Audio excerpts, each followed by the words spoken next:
किसी देवी की यात्रा कैसी होती है? मतलब एक प्राचीन सोच से लेकर आज के जमाने में एक सांस्कृतिक पहचान बनने तक का सफर। तो चलिए आज हम ज्ञान, कला और संगीत की देवी सरस्वती की इसी अद्भुत यात्रा को समझते हैं, जो हजारों सालों से हमारी चेतना का हिस्सा रही हैं। जो कुंद के फूल, चंद्रमा और बर्फ की तरह सफेद हैं और जो अज्ञान को दूर करती हैं। ये लाइनें एक बहुत ही पुरानी संस्कृत प्रार्थना अगस्त्य कृतम सरस्वती स्तुति से ली गई हैं और यही वो देवी हैं जिनकी हम आज बात करने वाले हैं। देखिए, हजारों सालों से हिंदू परंपरा में सरस्वती को ज्ञान, संगीत और कला की देवी के तौर पर पूजा जाता रहा है। वो सिर्फ एक मूर्ति नहीं, बल्कि ज्ञान की जो तलाश है ना, उसका प्रतीक है। तो सवाल ये उठता है कि उनकी कहानी सिर्फ पुराने ग्रंथों तक ही क्यों सीमित नहीं रही?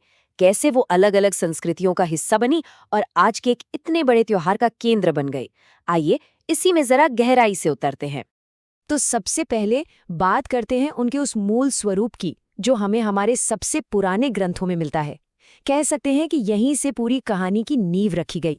उन्हें कई नामों से जाना जाता है और मजे की बात यह है कि हर नाम उनकी एक खासियत बताता है। जैसे हंस वाहिनी का मतलब है वो जो हंस की सवारी करती हैं, और बुद्धि धात्री का मतलब हुआ बुद्धि देने वाली। और अब जरा उनके प्रतीकों को देखिए, हर एक का कितना गहरा मतलब है। वीणा कला और संगीत की लय है, तो हाथ में रखी किताब ज्ञान की मजबूत नींव। उनका सफेद कमल और सफेद कपड़े उनकी पवित्रता को दिखाते हैं, और हंस वो सही और गलत में फर्क करने की हमारी काबिलियत का प्रतीक है। चलिए अब देखते हैं कि ये कहानी आगे कैसे बढ़ती है, क्योंकि सरस्वती का प्रभाव सिर्फ हिंदू धर्म तक ही सीमित नहीं रहा। भारत के दूसरे बड़े धर्मों ने भी उनके स्वरूप को अपनाया और हाँ, अपनी मान्यताओं के हिसाब से उन्हें एक नया रूप भी दिया। इस स्लाइड से बिल्कुल साफ हो जाता है कि अलग-अलग धर्मों में उनकी छवि कैसे बदली। बौद्ध धर्म में वज्र वीणा सरस्वती के हाथ में वीणा है, जो संगीत पर उनके असर को दिखाता है। वहीं जैन धर्म में श्वेतांबर परंपरा की श्रुत देवी हंस पर बैठती हैं, तो दिगंबर परंपरा में उनका वाहन मोर बन जाता है।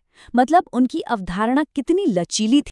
ये जो विचारों का आदान प्रदान है ना, ये एकेडमिक रिसर्च का भी एक बहुत ही मजेदार विषय है।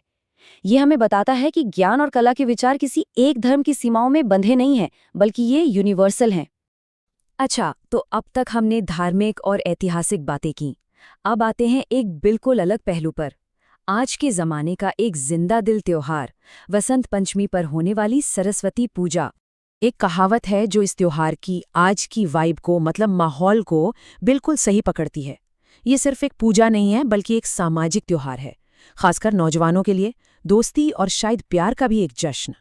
इस दिन हर तरफ पीला रंग दिखता है, कपड़ों में, सजावट में, यहाँ तक कि खाने में भी।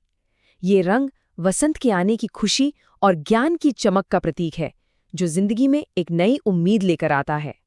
इस पूजा की रस्में भी बड़ी खूबसूरत होती हैं। अपनी किताबों और कलमों को देवी के चरणों में रखना ये दिखाता है कि सारा ज्ञान उन्हीं से आता है। और हेटेखोरी की रस्म तो एक बच्चे की पढ़ाई लिखाई की एक प्यारी सी शुरुआत है। चलिए अब बात करते हैं त्योहार के एक और मजेदार हिस्से की, खाना। और ये भी समझते हैं कि कैसे भोजन, प्रसाद और जश्न का एक रूप बन जाता है। और ये एक बहुत ही दिलचस्प बात है। सरस्वती पूजा का भोग ज्यादातर त्योहारों के खाने से अलग बहुत सादा होता है। इसे बिना प्याज या लहसुन के बनाया जाता है, जिसे सात्विक कहते हैं। ये सब देवी के गुणों को ही दिखाता है, पवित्रता, साफ सोच और संयम। तो इस थाली में होता क्या क्या है?